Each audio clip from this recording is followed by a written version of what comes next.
안녕하세요. 반갑습니다. 우리 성경 말씀 잠깐 보겠습니다. 사도행전 4장 20절 말씀인데요. 한 절만 읽겠습니다. 찾으셨으면 같이 한번 읽어보시죠. 시작. 우리는 보고 들은 것을 말하지 아니할 수 없다 하니. 아멘. 감사합니다. 하나님 아버지 고맙습니다. 저희들을 사랑해 주시고 축복해 주셔서 감사합니다. 오늘 9월달 들어서 처음으로 깨소금 시간입니다.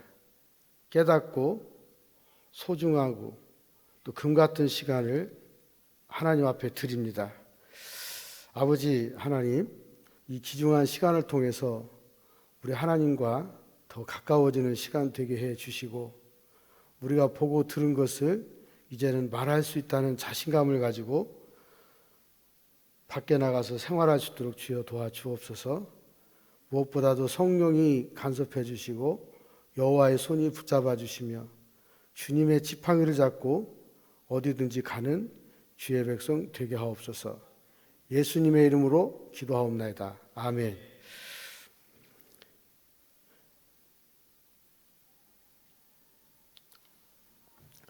대단히 반갑고 감사합니다.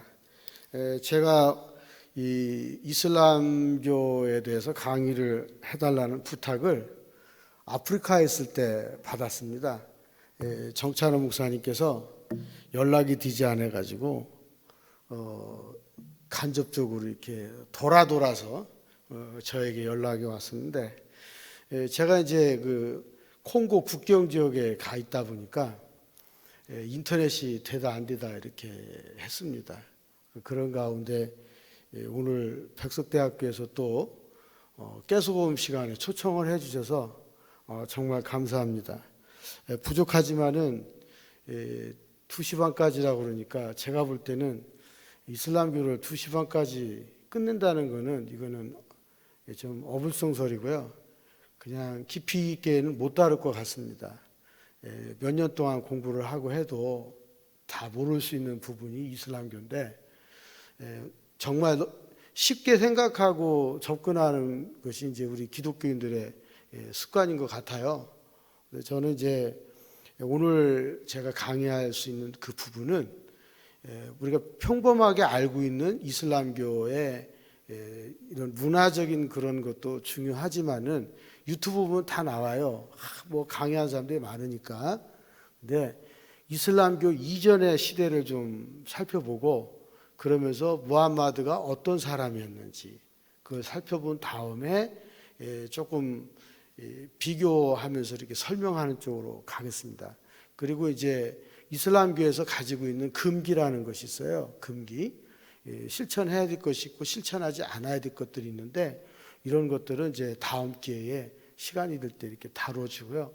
그러면서 또 한 가지는 이제 꾸란 속에 있는 그 이사, 다시 말하면 예수 그리스도에 대한 얘기, 꾸란과 성경의 차이점들은 10월 달에 좀 어느 정도 언급을 해주면 여러분들께서 천안에 또 병천에 또 그다음에 전위에 이런 지역에 있는 이슬람 교인들이 어떻게 하고 있는지를 알 수 있을 것이고, 그다음에 쌍용동에 이슬람 기도처가 있는데 그 기도처에서 그 파키스탄 사람이 한국에 그 국적을 취득했어요. 그 천안시 기독교 협의회에서 기도처를 방해했었는데 허락을 안 했는데, 이제 국적을 취득하니까 아무래도 건물을 얻는데 아무 지장이 없겠죠. 천안에도 기도처가 있다는 거 몇 군데. 여러분들, 그 다음에 이제 평택, 성완 이런 지역이 이제 흩어져 있고, 또 이 주변에 이제 불교 신자들이 이제 꽤 많은데, 스리랑카에서 온 불교 신자들 거의 한 60만 명 정도 천안 인근 지역에서 모여서 5월 달에 그들 명절이 되면 축제를 벌이고 있다는 것도 여러분 기억을 하시면 되겠어요. 그만큼 이 천안은 다종교가 집중적으로 공격하고 있는 지역이죠. 왜냐하면 통일교를 비롯해서 그 대승 진리에 그 다가동에 있죠. 그리고 이제 신천지 있고 하나님의 교회 바로 여기 옆에 있고, 그 이단들이 주변에 상당히 많습니다. 거기에다가 이슬람교는 보이지 않았는데 원래 터미널 뒤에 우체국 근처에서 모였다가 이동을 했습니다. 이런 것을 보면은 우리 한국이 만만한 도시는 아니다라는 생각을 하시면 되겠는데요. 먼저 이제 이슬람교 바로알기라고 제가 이렇게 이름을 붙였는데, 이거 뭐냐면 그 보통 이슬람 하고 그냥 끝나는 경우가 많아요. 보통은 이슬람 교가 맞아요. 그래서 저도 간혹 이슬람이라고 할 수도 있는데, 이슬람교를 어떻게 바로 알 수 있는가, 이 부분을 얘기하시고, 그리고 또 하나는 이제 여기 사진이 있는데요. 이 사진은 그 2020년도 코로나 때에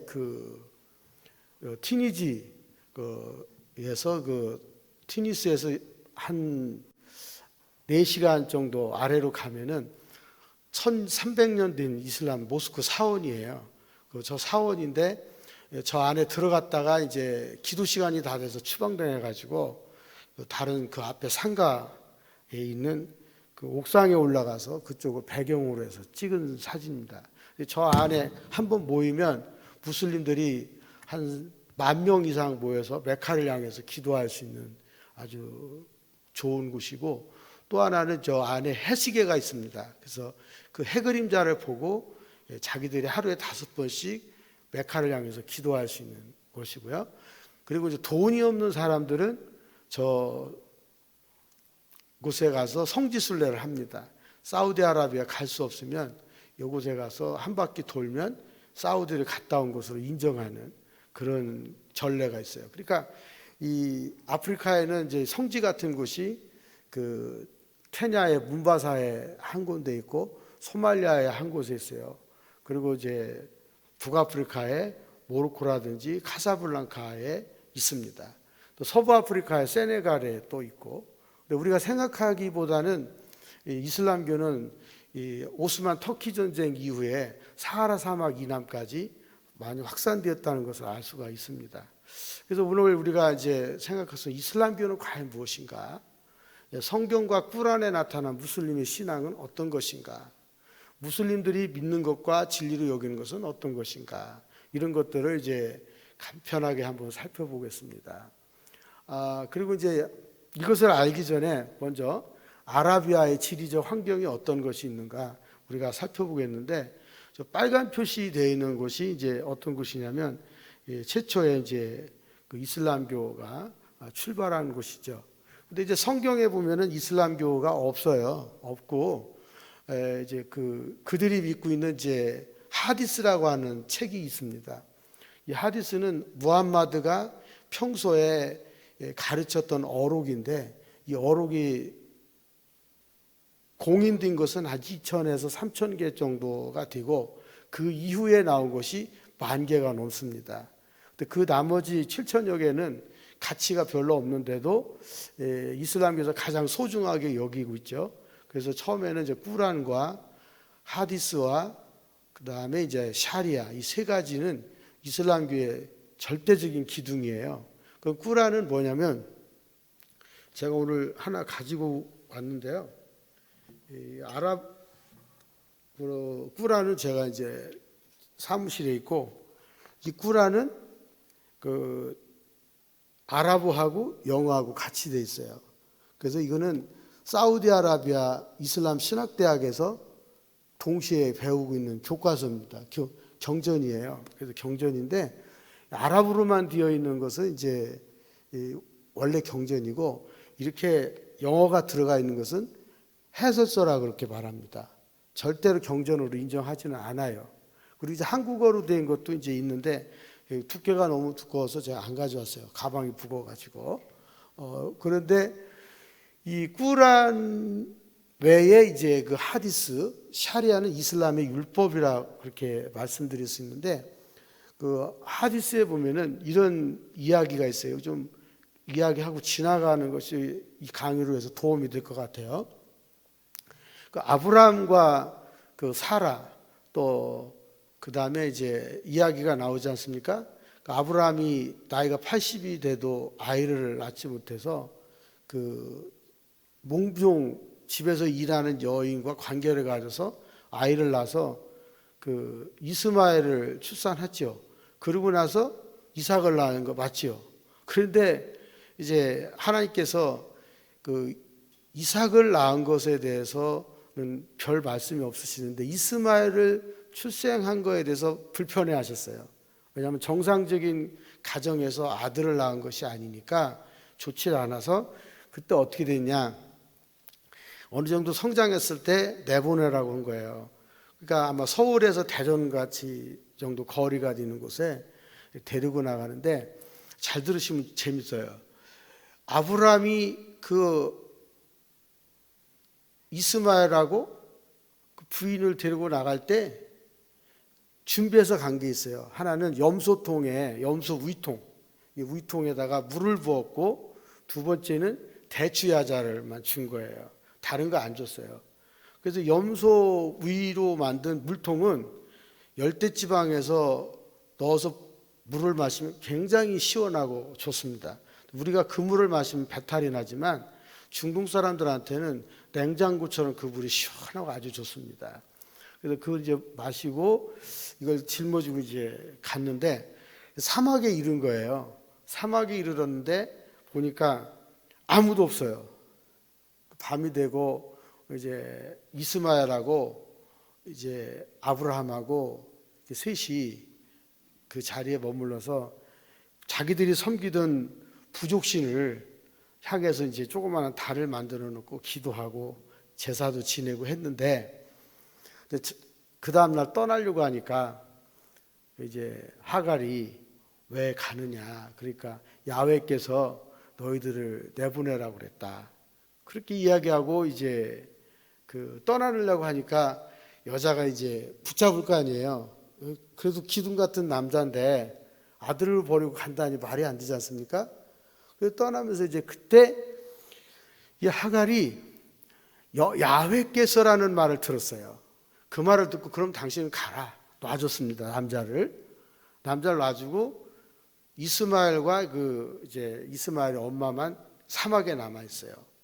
그러니까 시간이 지나면서 염소의 위통에 물도 떨어지고 그 다음에 그 대추야자 열매도 끝나고 그랬을 때 물을 찾아야 되잖아요. 제일 중요한 건 물이잖아요. 사막에서 모래섬에 올라갔는데 모래산에 올라가도 아무도 지나가는 게 없는 거예요. 그때 어린 아이 이스마엘이 사막의 밑에서, 산 밑에서 샘을 팠어요. 막 1m를 파니까 물이 나온 거예요. 물 나오는 것을 보고 엄마한테 물이 나온다고 소리를 지른 거예요. 그래서 그 물을 마시고 이제 며칠을 견디고 있는데 시리아로 건너가는 대상들이 그 길을 가다가 물을 보고 낙타에게 물을 주려고 했어요. 그런데 그 낙타에게 물을 주려고 할 때 하갈과 이스마엘이 딱 거절했어요. 안 된다고. 물을 마시면 안 된다. 그럼 어떻게 해야 되느냐? 그러니까 결국은 너희들이 먹을 거 있으면 우리에게 주고 물을 사서 마셔라. 그때부터 거래가 시작된 거예요. 무역이. 그래서 이제 그 일부의 양식을 받고 그 다음에 이제 낙타에게 물을 먹이고 텐트를 치고 지내다 보니까 300개 부족이 그 자리에 메카에 머무르게 된 겁니다. 그래서 오늘날 그 메카가 이스마엘과 아브라함이 세웠던 그 신전 카바 요게 있었다는 거예요. 그리고 이제 거기에 300개 부족이 가지고 왔던 각 가정마다 있는 신이 있습니다. 그러니까 아브라함은 프라이시족이니까 프라이시족이 믿는 신 알라 이걸 가지고 왔고, 여러분 성경에 보면은 야곱이가 그 외삼촌 집에 있다가 나올 때 그 집에 있는 신 섬기는 우상 가지고 나왔다 들켰잖아요. 그런 거 똑같은 거예요. 그러니까 과거에는 그런 신들이 많았어요. 그래서 이 카바 신전 있는 이 빨간 곳이 아라비아 지리적인 형태인데 북부 아라비아 여기에는요 광활한 사막이에요. 그리고 오아시스가 있는 곳이고 또 거주민, 그러니까 정주민들이 베두민족인데 베두인들은 대개가 뭐냐면 유목민들이에요. 유목민들이고 호전적이고 전투적이고 싸움을 잘하고 항상 이 옆구리에 칼을 차고 다니고 또 고기를 즐겨 먹고 이런 사람들이죠. 대추와 밀을 농사짓고, 여러분들이 성경에 보면 에멘 지역이 저기 나오지 않습니까? 여기에 요 예멘 지역에 보면은 여기는 기름지고 아주 그 옥토밭이에요. 그래서 성경 시대에 저 땅은 엄청난 축복의 땅이었습니다. 그러니까 포도와 그다음에 밀과 과일들이 풍부한 곳이고 맛이 아주 좋은 곳이었는데 지금은 시아파가 많이 있어서 사우디아라비아에서 계속 공격을 하는 그런 땅이 되어버렸죠. 그다음 남부 아라비아에 보면 비옥한 토지, 강수량이 풍부하고 대규모 관계시설이 많이 발달되었다고 그러는데 이 관계시설이라는 것이 이제 20km, 200km 이 정도의 그 물 내려가는 그 수로 이걸 잘 만드는 거예요. 여러분 잘 아시는 거 이제 성경에 보면 그 솔로몬 시대에 그 시바 여왕이 종궁을 하기 위해서 예루살렘에 왔잖아요. 그 시바 여왕이 고향이 어디냐? 에티오피아 악숨이에요. 악숨에서 물건을 가지고 이제 예루살렘까지 갔는데 지금도 수수께끼예요. 그 많은 물자를 어떻게 에티오피아에서 예루살렘까지 싣고 갔는지, 해상으로 갔는지 육로로 갔는지 답이 없어요. 답이 없는데 이 스바 여왕이 생활하던 왕궁터는 우리 교회보다도 조금 커요. 왕궁터가. 그리고 거기에 빵 굽는 터가 있고 그 욕실이 있고 그 왕이 잠자는 침실이 있어요. 지금도 남아 있습니다. 남아 있고 돌집이에요. 근데 그 앞에는 다 사막입니다. 아무것도 없어요. 그런데 어떻게 그 사막에서 스바 왕국을 통치했을까라고 이렇게 생각을 하는데 25km밖에 저수지가 있는데 거기에서 관계수를 끌어다가 왕궁에서 사용하고 있는 거예요. 그러니까 악수메 가면 그걸 볼 수 있어요. 에티오피아에. 그리고 솔로몬 시대에 그 있었던 법궤가 지금 에티오피아에 있다고 이렇게 이야기를 하는데 한 번도 구경한 사람이 없습니다. 저도 법궤 구경하러 갔다가 문전박대당하고 되돌아왔습니다. 불과 20m 밖에서 뒤집어 씌운 그 천만 보고 왔어요. 왜냐하면 지금도 거기 문지기의 그 제사장은 무슨 생각을 하고 있는지 아세요? 이 법궤를 보는 순간 죽는다는 거예요. 그래서 아무도 못 들어가고 문 앞에서 지키고 있어요. 이 현실이에요. 그러니까 이 아라비아 지역이 굉장히 큰 곳이거든요. 그리고 또 이제 여기 지중해 아프리카 인도양 연결하는데 역사를 보게 되면 여기 인도양이 어마어마하게 큰데요. 11세기, 10세기 심지어는 8세기까지 올라가서 중국 사람이 무역 활동을 했던 곳이 여기 이제 아프리카로 무역을 했었는데 해상에서 많이 침투돼 가지고 침몰해서 유물이 많이 나옵니다. 인도양 근처에. 그래서 지금 중국 고고학자들이 이쪽을 많이 다니고 있고 지중해 연안은 이제 다민족 국가라서 독창성이 없는 것이 특징이에요. 언어가 여러 가지가 있고 그러면서 이슬람과 기독교 그다음에 캐톨릭 정교회와 계속 치고받고 싸우면서 아주 혼돈한 그런 곳이 바로 지중해 연안입니다.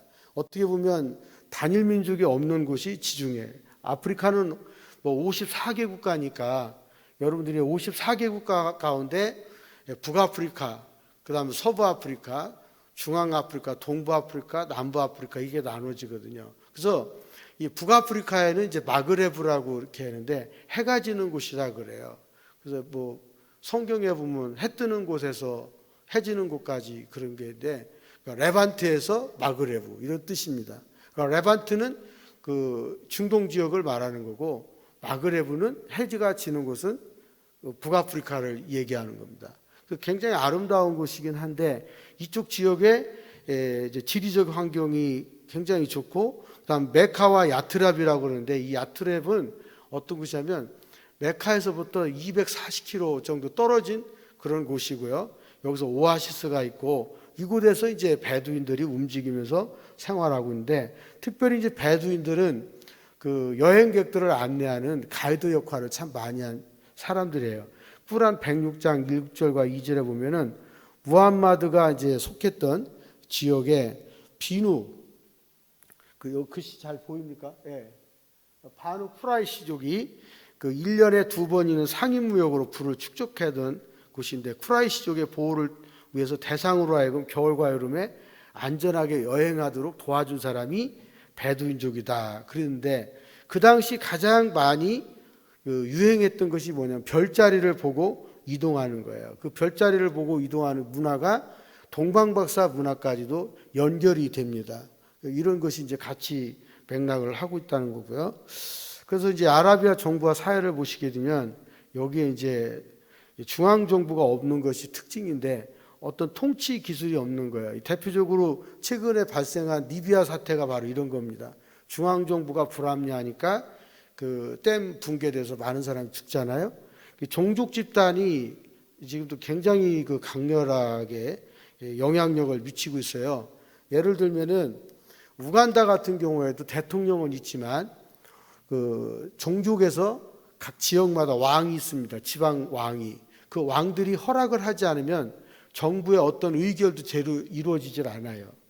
또 이번에 지진이 일어났던 그 모로코 마라케시 인근 지역 같은 경우는 모로코 같은 경우는 이제 임금님이 거의 신과 같은 존재입니다. 그래서 모로코에 여행할 때 조심해야 되는 것은 국가와 왕과 그 다음에 이제 알라, 이슬람교를 숭배하는 알라를 모두 가면 안 돼요. 이 세계는 삼위일체와 같아서 어느 누구도 왕을 향해서 비판을 하거나 비난하면 안 됩니다. 또 국가를 향해서 비난을 하면은 사형이에요. 야간에 사형을 많이 시키죠. 그리고 이번에도 이제 그 마라케시 같은 경우도 바로 그런 케이스인데 이 왕의 명령이 없으면 여기는 중앙 왕권 제도이기 때문에 어느 누구도 움직일 수가 없어요. 내무부, 그 내각들도 그렇고 총리도 움직일 수가 없습니다. 그 정도로 왕권이 강한 곳이고 또 2004년에 우다나오라 해서 여성 인권을 상승시키는 그런 제도를 만드는데 바로 최초로 이슬람 국가에서 여성들에게 상속 제도를 부여한 나라가 모로코입니다. 그거는 2004년 2월 달에 그 의회에서 통과를 하게 된 거죠. 그 다음에 이제 또 우리가 알아야 되는 거는 유목민들, 농민, 도시, 상민 평등 대우 시족, 부족의 규모가 그 상당한 영향력을 끼치고 있다는 것. 그 다음에 부족 단위의 군장이라는 게 있는데 이 군장은 부족을 방어하고 성스러운 상징을 보호하고 분쟁을 중재하고 손님을 접대하는데 아주 유용한 건데요.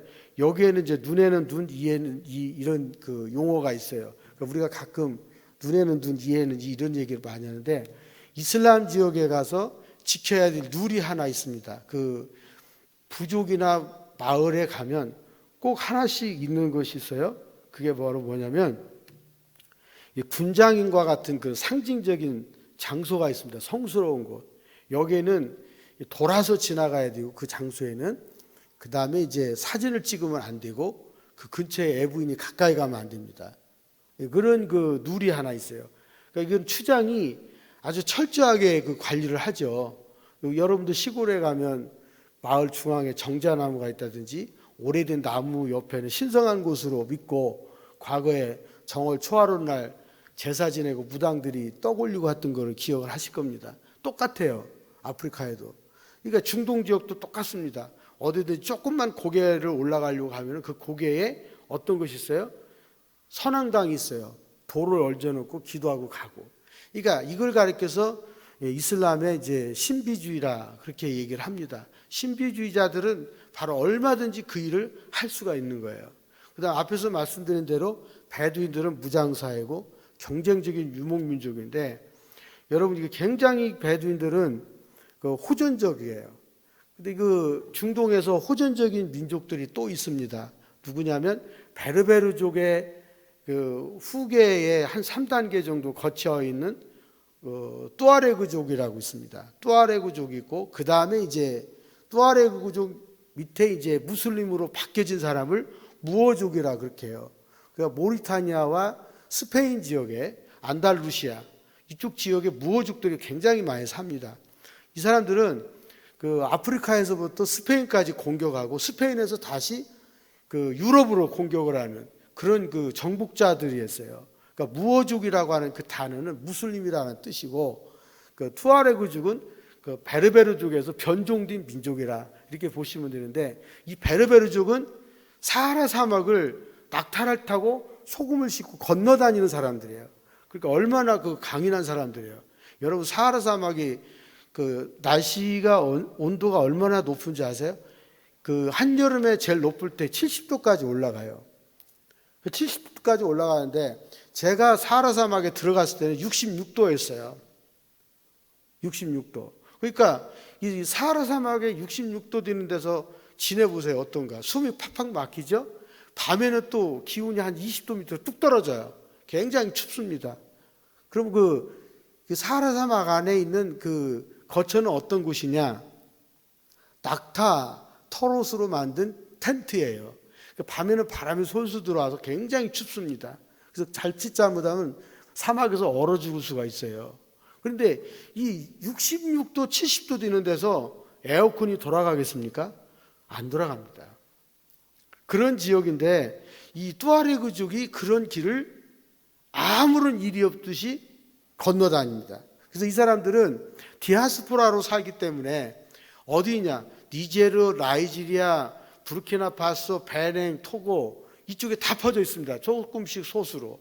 근데 굉장히 또 부유하게 살아요. 왜냐하면 돈도 잘 벌고 정치적이기도 하고 그러니까 민족성이 그만큼 뛰어난 거예요. 근데 이 사람들 대체적으로 무슬림이에요. 그걸 여러분 기억하시면 되겠고요. 그 다음에 무랄론족 신앙, 우상, 돌, 나무 숭배를 많이 하는데 이 무랄론족이라는 것은 그 물체를 살아있는 것처럼 믿는 것을 물활론이라 그래요. 그러니까 바위도 살아있다. 영이 있고 혼이 있다. 나무도 영이 있고 혼이 있다. 이게 믿는 거예요.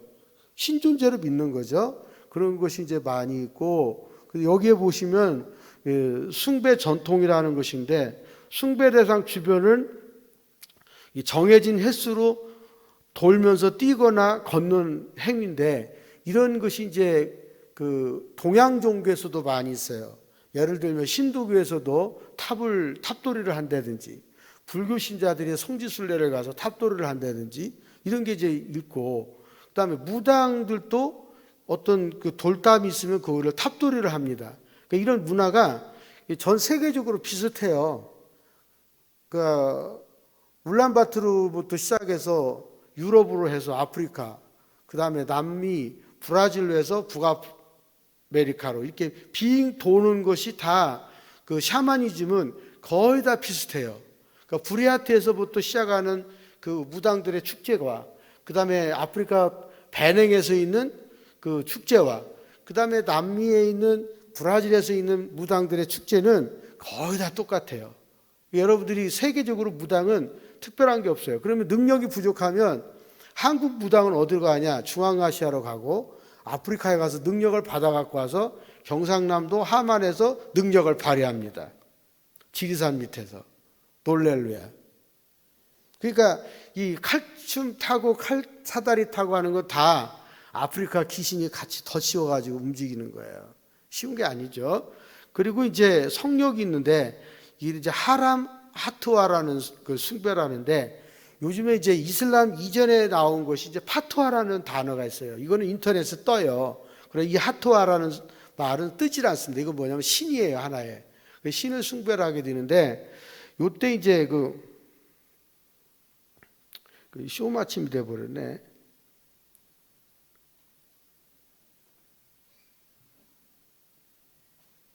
ESC. 오케이. 그러니까 싸움이 금지되는 신성한 공간이 이 성역에서는 성역으로 딱 정해져 있는 지역에서는 어느 누구도 언쟁을 높이거나 소리를 지르거나 그 다음에 이제 그 다툼이 있어서는 안 되고 부부싸움도 해서는 안 되죠. 그리고 또 여기는 이제 죄인들이 망명하는 곳이에요. 또 이제 부족한 분쟁이 중재되는 곳이고 또 일부 성역이 이교의 신숭배로 가득 차 있기 때문에 신성하다고 그러죠. 여기 옆에 보시면 조그마한 이렇게 나오죠. 이거는 이제 사우디아라비아에서 기자로 있던 미국인 크리스찬이 한 5년 이상 거주하면서 그쪽 지역을 리서치를 했어요. 리서치를 하면서 이걸 발견한 겁니다. 이게 이 형상이 뭐냐면 여자의 얼굴이에요. 여자의 얼굴을 저렇게 만들어 놓고 그걸 이제 벽에다 붙인 다음에 이걸 숭배하는 거예요. 이것이 이제 하트와 숭배, 하림이라 그렇게 얘기를 합니다. 그 다음에 이제 카바 후발신 숭배인데 이거는 이제 검은 운석이 놓인, 그러니까 검은 운석이 놓인 뭐예요? 그 신전인데 지금 메카를 돌지 않습니까? 그게 이제 도는데 이 메카가 한번 돌을 때 5만 명, 6만 명이 같이 돌아요. 그래서 1년에 그 라마단이 끝나고서 이 메카를 돌 때 사망자가 보통 2만 명 정도 나옵니다. 근데 뉴스에 나오질 않아요. 그래서 그 카바 신전 주변에서 그 100km 안에는 항공이 뜰 수가 없어요. 비행기가. 경계가 딱 그어져 있어요. 신성한 곳이기 때문에 주변에 갈 수가 없습니다. 이런 부분들인데 그 메카 주변에 알라트, 알루자, 마나트 이 세 여신이 있는 거예요. 그래서 그 여신이 바로 요 지금 요 조각상과 같은 거인데 밑에 보면 아랍어로 쓰여 있어요. 고전 아랍어로 쓰여 있는데 이 고전 아랍어로 돼 있는 거가 제 세 여신에 대한 거예요. 그래서 이것이 이제 뭐냐면 이 이슬람교에서 가장 강력하게 주장하는 창조주를 섬기는 알라라는 거예요. 여기서부터 이제 알라가 창조주라고부터 나오는 거예요. 그러니까 여러분, 이슬람교가 우리하고 믿는 정통 기독교하고는 차원이 다른 겁니다. 그러니까 일반 그 샤머니즘, 토테미즘, 그 다음에 이제 민간 신앙에서 출발한 세계적인 종교라고 보시면 돼요. 이해가 되셨죠? 그러니까 여기에는 이제 창조주로 섬기는 알라를 딸이 있으니까 시장에 가서 물건을 사서 제사를 드려야 되는 거예요. 여러분 그 라오스나 캄보디아나 그 태국에 한번 가서 보세요. 불교의 그 기일이고 하면은 사찰 밖에 장사꾼들이 많아요. 과일 장사. 거기서 물건을 사서 사찰에 바치고 나면 승려들이 그걸 다시 뒤팔아요. 그 밖에다가. 뒤팔으면 그걸 가지고 또 갖다 재물 올리고 아주 그 재밌는 것을 볼 수 있어요. 똑같아요. 그리고 신전 앞에 꼭 그런 장사꾼들이 많다는 거. 그리고 이제 쿠라이시족에 대해서 나오는데 여기 보시면 쿠라이시족은 메카 순례자를 돌보는 종족이에요. 아까 베두인들은 여행객을 돌본다 그러는데 메카 순례자들을 이제 돌보게 되는데 잘 보시면 돼요. 순례자는 카바 주변을 7번 돌고 정화 의식을 한다. 이게 어디서 나왔을까요? 7번 도는 의식이. 에? 여호수아 갈렙이 여리고성 7번 돌아서 무너졌죠? 성경에서 가지고 왔어요. 그러니까 결론에 제가 말씀드리고 다시 한번 말씀드리는데 꾸란은 성경이 없으면 해석이 안 되는 종교예요. 그러니까 성경이 있어야 꾸란이 해석이 돼요. 성경이 없으면 꾸란을 해석할 수가 없어요. 이걸 보통 사람들이 잘 이해를 못하고 있어요. 그리고 카바는 이스마엘이 건축했다는 것이고 은신쳤고 휴전하는 곳이다. 그러니까 전쟁을 하고 뭐 정화하시는데 이 카바 신전에 가려면 이렇게 노출되어 있는 얼굴, 발 씻고 들어가야 되잖아요. 그걸 우두라 그래요. 우두. 씻는다, 정화시킨다 그런 뜻이에요. 그러니까 그 이슬람교 사원에 가면 지하에 씻는 곳이 있어요. 예를 들면 모로코 카사블랑카 그 하산 모스크에는요 한 번에 1000명씩 씻을 수가 있어요. 제가 그 들어갔다 나왔어요. 왜 어떻게 들어갔냐? 원래 그 크리스찬들은 이슬람 사원에 못 들어갑니다. 그래서 제가 힘이 없어서 그 왕실에 있는 분 소개를 받아가지고 양복 입고 보디가드 5명 데리고 들어갔어요. 그래서 거기 가서 보고 또 여성들이 기도하는 장소는 남자가 못 들어갑니다. 다 올라가서 다 보고 그 안에 다 봤어요. 유일하게 대서양 위에 떠 있는 모스크 사원이 카사블랑카에 있어요. 옛날에 여러분들 그 우리나라가 이제 전두환 정권 때 평화의 댐 건설할 때 금반지 받쳐서 댐 만들듯이 그 사원은 모로코 사원 그 백성들이 전체가 다 금반지 목걸이 빼서 지은 거예요. 세계적으로 아주 유명합니다. 그러니까 이 바다 위에 떠 있는 사원이에요.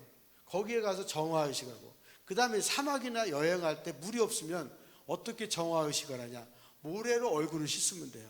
손으로 모래를 씻고 그 다음에 그 카페트를 깔고 메카를 향해서 기도하면 되는 거예요. 이게 정화의식이에요. 그래서 이슬람 이전 메카 순례에 부와 자긍심의 원천인데 이게 지금 현재도 그렇고 아프리카도 그렇고 중동도 그렇고 아시아권도 그런데 메카를 다녀오면 부자예요. 일단은. 그래서 그 무슬림들 가운데 메카를 다녀온 상징적인 옷을 하나 입습니다. 그것은 흰옷을 입습니다. 흰옷을 입어요.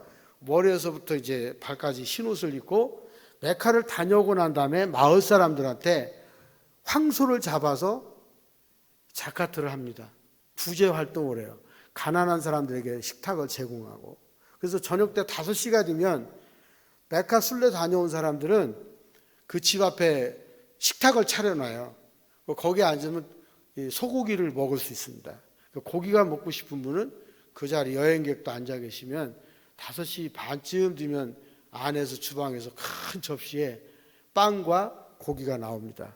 그러면 이제 그걸 먹고 그 다음 여행지로 가면 됩니다. 저는 그렇게 해서 저녁을 해결하고 그 다음 목적지로 갔습니다.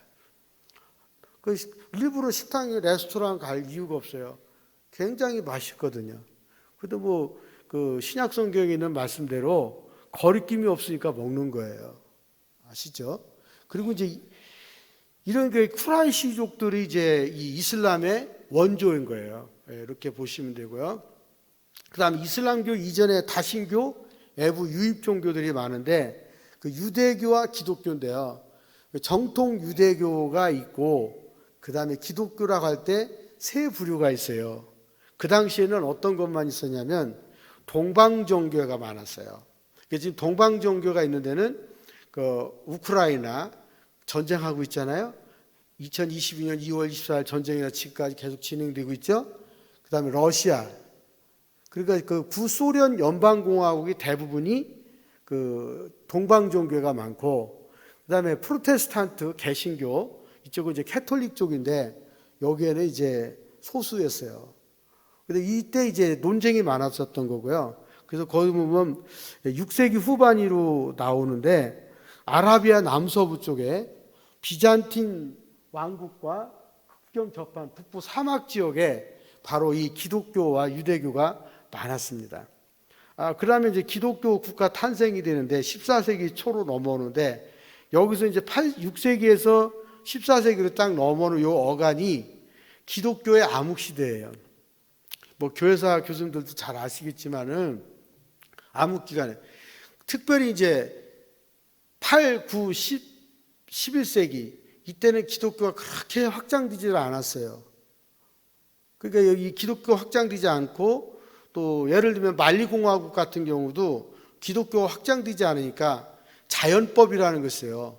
자연법. 그 부족마다 법이 있고 그 법을 토대로 해서 새로운 그 문화를 창출해 나가고 이렇게 하는데 이때가 이제 그래도 남부 아라비아 왕국에 또 아바시니아라는 이런 곳에 이제 기독교가 확실하게 많이 세워졌는데 여기 이제 아비시니아라는 게 그 어느 지역을 말하냐면 중동에서 좀 떨어져 있는 에티오피아, 랄리벨라, 그 다음에 악숨, 곤드라잘라 이쪽 지역을 말하는 거예요. 그래서 여러분은 지금 이쪽 지역을 잘 모르실 거예요. 에티오피아는 우리가 커피가 많이 나온다. 게이샤 커피 많이 나오고, 그렇죠? 커피 얘기하면 맛있잖아요.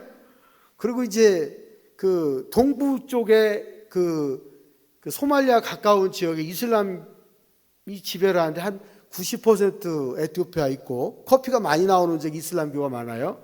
그 다음에 이제 이 방금 전에 말씀드렸던 악숨이라든지 랄리베랄라든지 이런 곤드라잘라는 무슬림이 없어요. 있어도 20, 30명밖에 없습니다. 없는 이유가 있어요. 첫째는 동방종교처럼 1세기 교회들이 많습니다. 새벽 4시 반에 모여서 7시 반까지 새벽 기도를 합니다. 그리고 교회 올 때는 흰옷을 입고 갑니다. 흰옷을 입고 가는데 왜 흰옷을 입느냐? 우리가 찬양하고 예배할 때 예수님께서 언제 재림하실지 모른다고 생각하고 흰옷 입고 영접할 준비를 해야 된다 이거야. 새벽 기도 나올 때 흰옷 입고 나오셔야 돼요. 할렐루야. 응? 그렇게 하고 또 한 가지 뭐냐? 그 목사님께서 설교를 하시면 6시에 끝나면 1시간 동안 20, 30명씩 그 인근 주변에서 그룹을 져서 기도회를 하고 직장으로 갑니다. 농장으로 가고. 그래서 그 악순 랄리벨라 이 지역이 굉장히 믿음이 일세기적이에요. 그래서 유대교인들이 여기를 또 반대로 역으로 성지순례를 와요. 그런 지역이 어떤 지역이 아비시니아 지역이에요. 또 어느 정도 여기가 또 믿음이 견고하냐면요. 그 공무원들이 100% 크리스찬들이에요. 그리고 성전 문 앞에 딱 오는 순간부터 신발을 벗어요. 그러니까 교회 문 앞에 대문 있지 않습니까? 거기에 신문을 벗고 교회 문에 입맞춤하고 계단 올 때 입맞춤하고 문 열고 들어올 때 입맞춤하고 굉장히 교회 들어올 때는 경건합니다. 그냥 들어오지 않아요. 그리고 이 제사장들, 그 성직자들이 아침 새벽 4시 반에 일어나서 찬송을 부르기 시작하면 오후 5시까지 물 한 모금 먹지 않고 시편 1편에서 150편까지 다 부릅니다. 하루 종일. 날씨가 40도, 50도 돼도 이 북을 치고 젬바라는 게 있어요. 그걸 치면서 찬송을 부릅니다. 강력한 기독교 문화 지역이에요. 그 에티오피아 북쪽 지역이. 여러분들이 이런 것을 생각하면 우리 예배 30분 설교 못 들어가지고 중간에 나가고 축도하기 전에 나가는 분은 회개하셔야 돼요.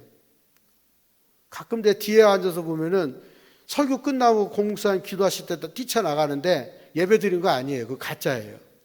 아예 안 오시는 게 나아요. 왜 그렇게 살아요? 예배는 축도를 마치고 담임 목사님하고 인사하고 가야지 끝나는 거예요. 예배에 대한 것이 무너져서 안 됩니다.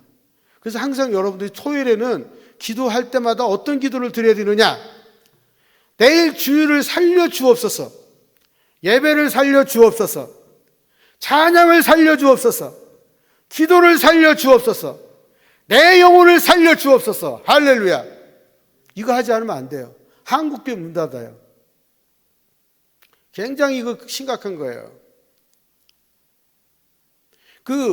지금 이 아프리카 지역에도 예배를 그렇게 드려요. 지금 강의를 다 못 할 것 같으니까 좀 사설을 좀 얘기하겠습니다. 2017년에 제가 니제르를 갔는데 주일날 아침에 7시 50분에 교회를 갔어요. 그 극장을 사가지고 예배를 드렸습니다. 예배를 드렸는데 8시에 예배를 시작해서 1시에 끝났습니다. 몇 시간이에요? 5시간? 설교가 2번, 찬양이 1시간 반, 광고가 30분, 그 다음에 결혼한 사람 축하해 주는데 20분, 예배 시간 다 포함이에요. 화장실 못 가요. 성가대가 2번을 찬송을 해요. 저가 이제 애국인이라고 또 특별히 또 대학교에서 왔다고 저를 불러가지고 강대상에 앉혀놨는데 8시부터 1시까지 꼼짝달싹도 못하고 있었어요. 화장실도 못 가고. 근데 목사님 강대상에 설교하시는 거 보니까 이 양복을 입으셨는데 옷이 다 젖으셔서 물이 줄줄 흐르는데도 이 겉옷을 벗지 않고 설교하세요. 얼마나 열렬한지. 제가 그래서 예배 끝나고 물었어요. 어떻게 그렇게 설교 열심히 하시냐? 우리는 펜타코스적 오순절 계통에 속하지는 않지만 성령이 충만해야 그렇게 할 수 있다. 근데 어떻게 그렇게 개종했냐 그러니까 밤에 잠을 자는데 나는 엘리야다 하고 잠에서 깨더래. 따라가니까 조그마한 지하실에 십자가가 있고 교회가 있더라는 거예요. 거기서 내가 비판하는 예수라는 음성을 듣고 회개하고 기독교로 개종한 분이에요. 무슬림인데. 조금 있다가 또 삐득 소리가 나더래요. 그분이 또 돌아와서 여자분인데 그분도 역시 나는 마리아라 이 소리를 듣고 와가지고 꿈속에 깨어나고 이제 해서 두 분이 교회 안에서 만나갖고 결혼해서 이름은 무슬림 이름을 가지고 있고 사역은 목사로 사역하는데 제가 만났을 때 그분들은 교회를 80개를 개척을 했어요. 니제르에. 그리고 교단을 만들었고 신학교를 만들었고 총회장을 역임했고 그러면서 저에게 제가 물었어요. 당신의 소망이 뭡니까? 그러니까 니제르 공화국을 예수 그리스도로 푸르고 푸른 계절을 만드는 것이 내 소망입니다. 할렐루야. 그래서 제가 이제 날 인터뷰를 3시간을 했거든요. 그렇게 하고 나서 이제 돌아오려고 하는데, 돌아오는 날 저보고 주일날 설교하라고 하는데 비행기하고 이게 안 맞아서 제가 니제리아에서 설교를 못했습니다. 여러분, 이슬람 지역에서 기독교 국가가 탄생하는 것은 기적인데요, 그거는 100% 하나님의 손을 잡고 가고 하나님의 지팡이를 잡고 가고 여호와를 의지할 때 얼마든지 가능한 일이에요. 그러니까 이게 다신교 사회에서 어떻게 이게 될 수 있는가. 그리고 남부 아라비아로 넘어가겠어요. 그러니까 여기에 보면 이제 16세기로 넘어오게 되는데, 보통 우리 16세기, 17세기는 기독교가 종교개혁할 때인데, 두누아스로 알려진 함야르 왕 스프 아사르, 유명한 사람이 이제 기독교로 이제 유대교로 개종을 하는 그런 기간이고, 그다음에 조로아스터교가 나오는데, 이슬람교 출현 전에 마지막 이란 제국인 사산조 왕조 때 이슬람이 이제 시작을 하게 되고, 그때 조로아스터교 이제 나오는데요. 여러분이 잘 아시는 대로 이 조로아스터교는 불의 종교라고 그러죠. 불의 종교. 그러니까 페르시아 지역에 가장 많이 번성했던 종교 중에 하나고, 지금은 우즈베키스탄 서쪽에 있고, 그다음 인도 서북 쪽에 조금 남아 있는데, 이분들이 IT 계통에 상당한 많은 지식을 가지고 있어서 전 세계적으로 조로아스터교 신자는 15만 명 정도 되는데, 경제적인 측면에서 보면 재력가들이에요.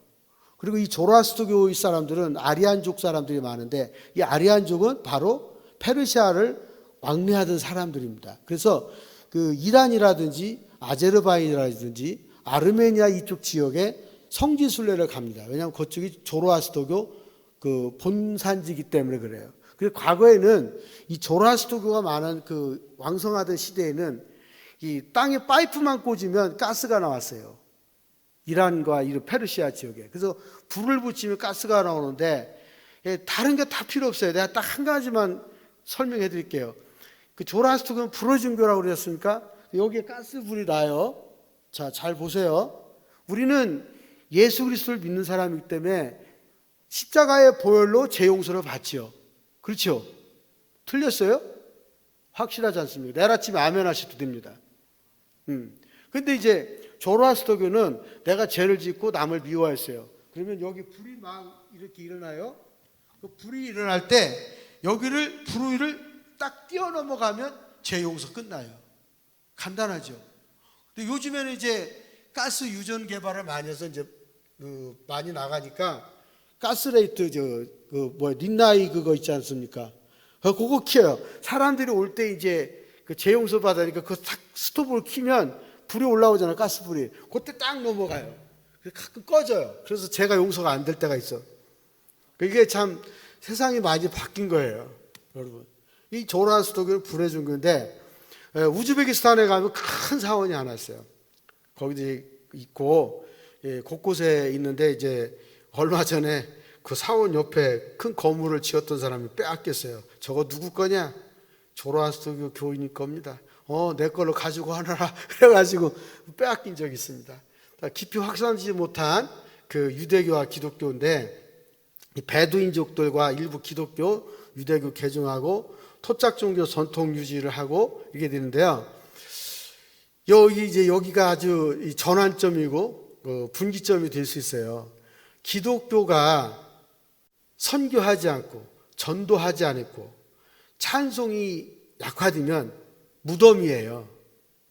여기 이때 당시에도 기독교가 침체할 때 이런 현상이 있었어요. 그러다 보니까 치고 들어오는 게 누구예요? 이방 종교가 치고 들어오는 거예요.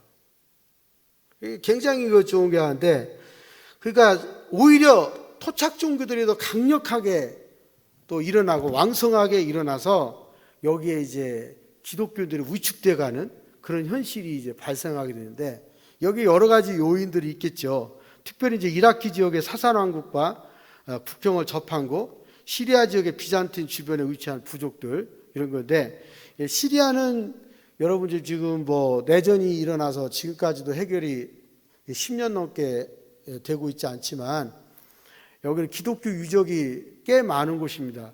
내전이 아랍의 봄 전에 내전이 일어날 때 한 적어도 20%는 그 기독교 인구였는데 지금 그렇게 안 될 것 같아요. 2,500만 인구 중에 뭐 50% 이상이 난민으로 나갔기 때문에 그렇게 되고, 그리고 이제 기독교를 이제 이때 수용을 하고 사마리아인들, 꾸란 20장 85절에 보면 모세 시대 한 사마리아인이 이스라엘의 어린이를 사막으로 유혹했다, 이런 얘기가 나와요.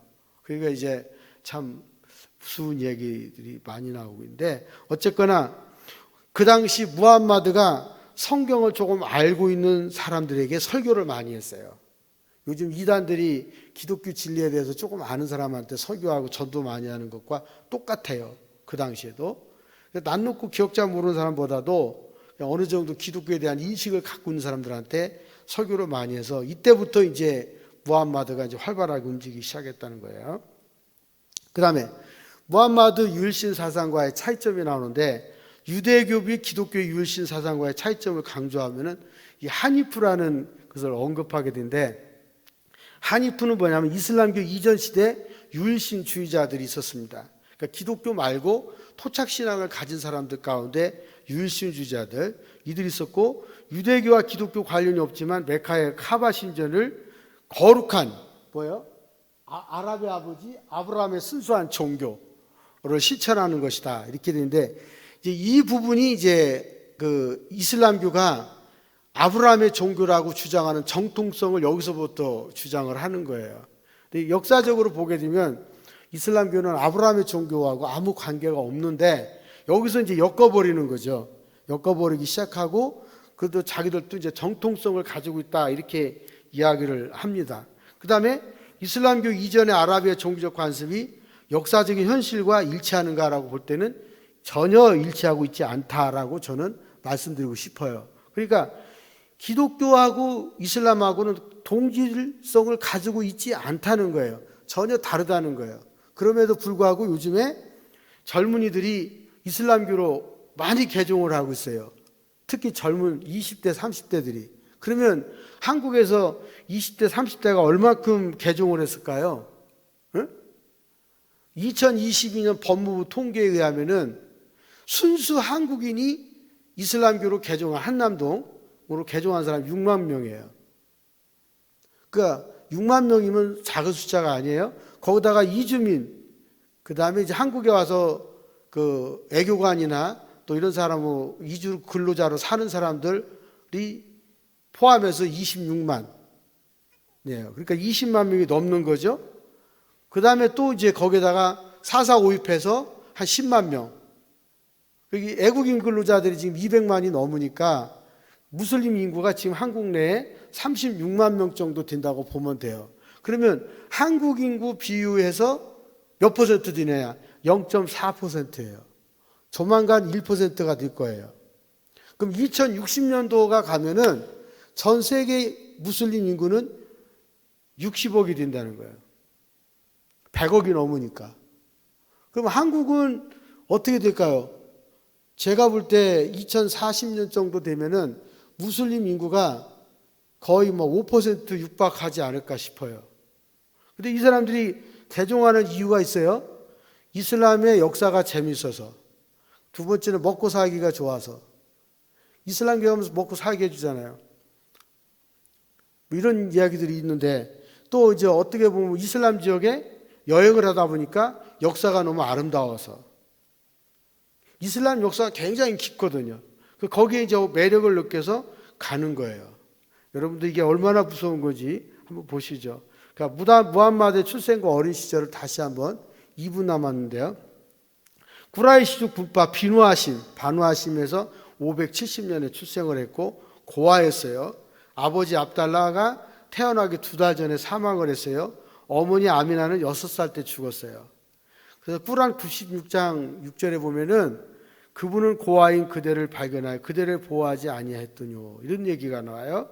그래서 할아버지 압달 무탈립이 키우다가 숙부 아부탈립이 무함마드를 키웠어요, 대신.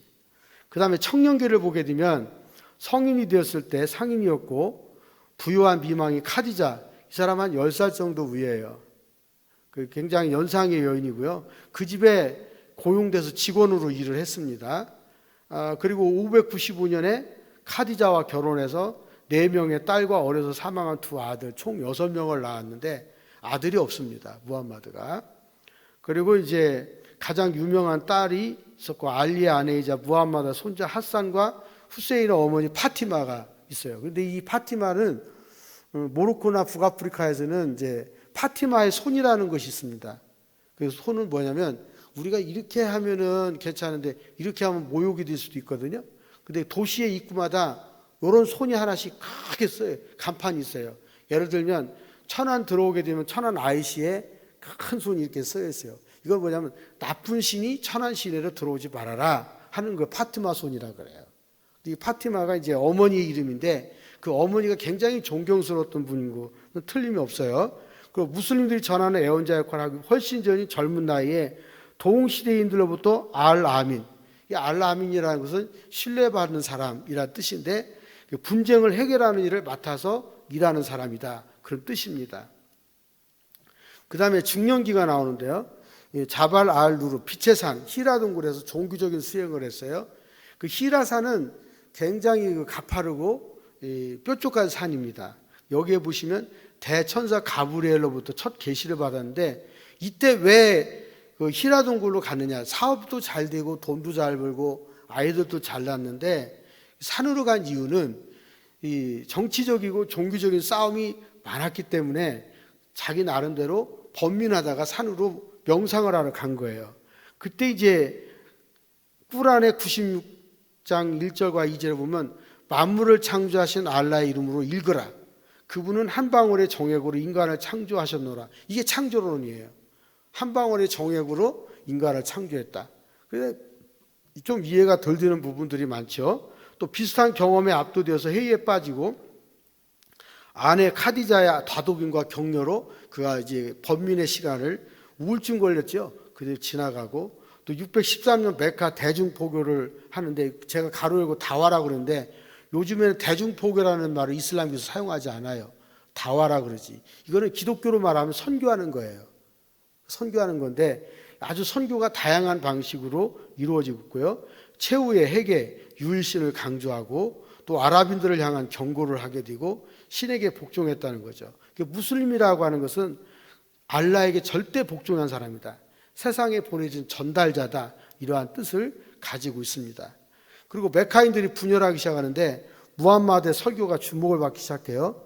다신교를 믿는 메카인들이 이제 마음이 분열되기 시작하고 카바 신전 주변에서 이루어지는 메카인의 경제활동 또 여러 다신교의 의식을 축제하고 순례를 위협했기 때문에 이제 그 당시에 이제 무함마드가 하는 설교에 아주 관심을 갖게 되고 또 메카인의 무슬림 탄압이 시작되면서 615년 메카를 떠나서 기독교도 네구스의 왕의 보호를 받을 아비시아나로 도망을 갔다. 이게 이제 6세기경에 이제 벌써 에티오피아 쪽으로 기독교인들이 이동한 건데 성경 시대를 보면 더 이전에 그 이주자들이 있습니다. 여호사밧 왕 때에 북아프리카로 유대교인들이 이주한 기록들이 많이 나오고 있어요. 또 무함마드는 도피하지 않았는데 그 이유가 있어요. 그의 삼촌이 족장인 아부탈립의 지지를 받았기 때문에 항상 어느 누군가 지지를 해주면 안전지대라고 생각하고 이주하지 않는 그런 습성들이 남아 있습니다.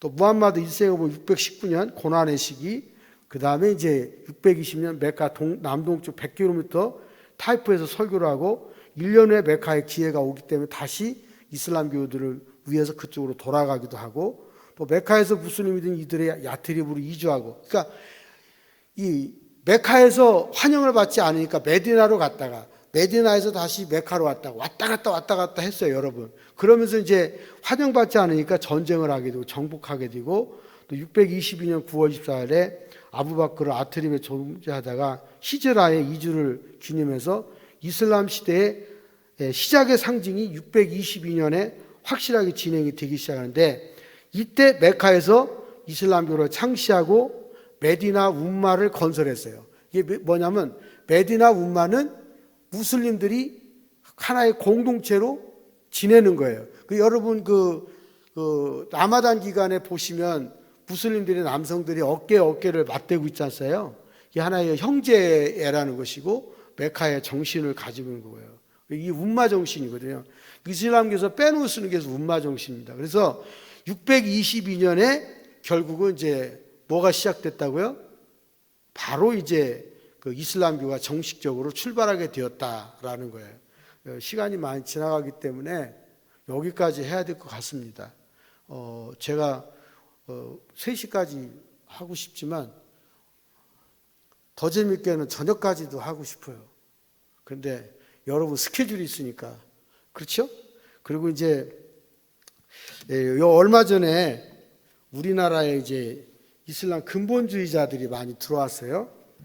그 무슬림 형제단, 그러니까 이슬람 극단주의자들이 한국에 입국을 이집트 사람들이 많이 했습니다.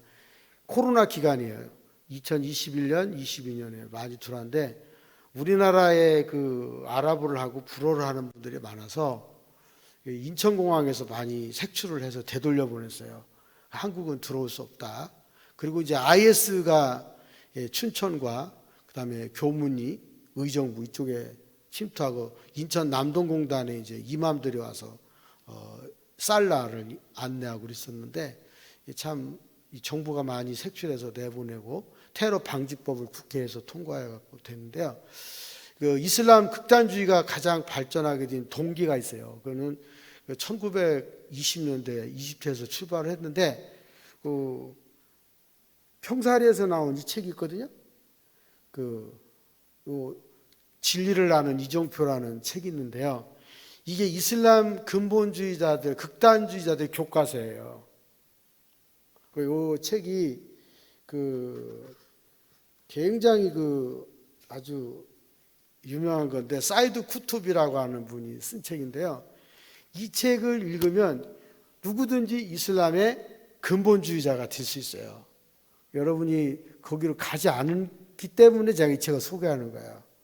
그래서 무슬림 형제단, 이슬람 극단주의는 빈 라덴이나 탈레반이나 알카에다나 이런 분들은 대체적으로 이 책을 많이 학습서로 교습을 합니다. 사이드 쿠투브는 원래 미국에 유학을 했던 사람이고 자유주의의 물을, 민주주의의 물을 먹었던 사람인데 지나칠 정도로 미국이 세속화된 것을 보고 유학 생활을 접고 다시 이집트로 들어가서 이슬람 형제단을 만든 사람이에요. 결국은 사형을 당한 사람이긴 하지만 지금까지 그 이슬람 형제단에서는 위대한 인물이에요. 그리고 이분은 지금 현재 이집트 대통령 이전에 무슬림 형제단의 정권을 잡았을 때 굉장히 추앙받던 인물 중에 한 분이었습니다. 여러분들이 관심 있으시면 그 무슬림 형제단에서 잘 모르시면 진리를 향한 이정표 이 책을 한번 읽어보시면 좋은데 기초가 약하면 아무래도 좀 그게 진리로 받아들일 수가 있으니까 성경을 1시간 읽고 이거는 30분만 보시면 좋을 것 같습니다. 그러니까 매일같이 성경을 안 읽으면 그 다른 신에게 여러분들이 현혹이 돼요.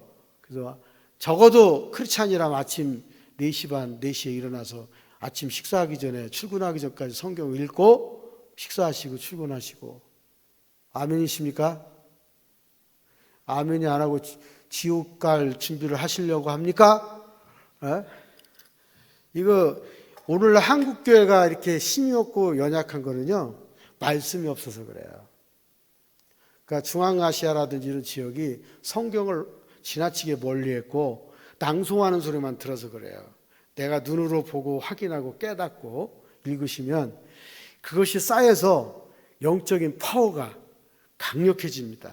담대해지고 그리고 기도할 때 하나님의 역사가 일어나게 됩니다. 말씀과 함께 동행하시고 그 말씀이 내 영혼을 살린다는 것을 기억하면서 지내시고요. 제가 이 교환을 23페이지를 작업을 했는데요. 내가 정찬호 목사님한테 PDF를 드렸어요. 드렸으니까 필요하신 분은 정 목사님한테 받으셔서 보시고 오타도 좀 있어요. 급하게 해가지고. 그러나 이제 기본적인 설명은 여기에 다 있고요. 이 PPT는 53컷을 만들었는데 오늘 새벽 4시에 일어나서 또 작업을 했습니다. 아침까지. 했는데 다 못 해드렸고, 다음 기회에 조금 더 보충 설명하고 그 다음에 다른 주제로 한번 설명을 드리도록 하겠습니다. 궁금하신 거 있으세요? 없는 걸로 알고, 질문이 없으면 강의를 잘했구나, 이렇게 생각이 되어집니다. 이 깨소금 시간에 오셔서 정말 감사하고 또 귀한 시간 들어주셔서 정말 고맙습니다. 기도하겠습니다. 하나님 아버지, 진심으로 고맙고 감사합니다. 교회가 이슬람교를 바로 알고 하나님의 복음을 잘 전할 수 있는 기회를 갖게 해주셔서 정말 고맙습니다. 우리가 세상 속에 살면서 유혹받지 않고 승리하고 아름답게 살아가기 위해서는 하나님의 말씀과 기도로 거룩한 것밖에 없습니다. 아버지의 말씀을 늘 묵상하고 그 말씀을 실천하고 진행함으로 아버지께서 기뻐하시는 일을 감당해 갈 수 있는 저희들 되게 하여 주옵소서. 때를 얻든지 못 얻든지 하나님과 깊은 동행을 하게 하시며 그 아버지의 음성을 듣고 세상 속에서 승리할 수 있는 주의 백성 되게 하옵소서. 무엇보다도 힘들고 어렵고 고통스러울 때 하나님의 손을 잡게 해 주옵소서. 사람의 손을 잡지 않게 해 주시옵소서. 여호와의 지팡이를 짚고 일어설 수 있도록 주여 붙잡아 주시옵소서. 특별히 아버지 하나님, 우리 대학교회를 세우셨습니다. 내년에 35주년입니다. 우리가 지금까지 지내온 것 하나님의 은혜인 것을 믿고 그 아버지 앞에 더 가까이 갈 수 있는 주의 자녀, 주의 백성 되도록 축복 인도하여 주옵소서. 무엇보다도 복음 전도에 최선을 다하는 대학교회가 될 수 있도록 인도하여 주시되, 또 하나님의 교회를 지켜가는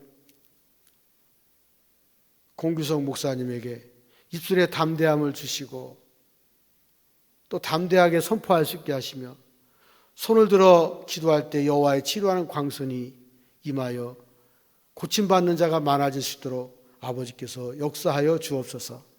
모든 성도들이 합심하여 하나님이 원하시는 그 귀한 일을 감당해 갈 수 있도록 주여 붙잡아 주옵소서. 예수 그리스도의 이름으로 기도하옵나이다. 아멘.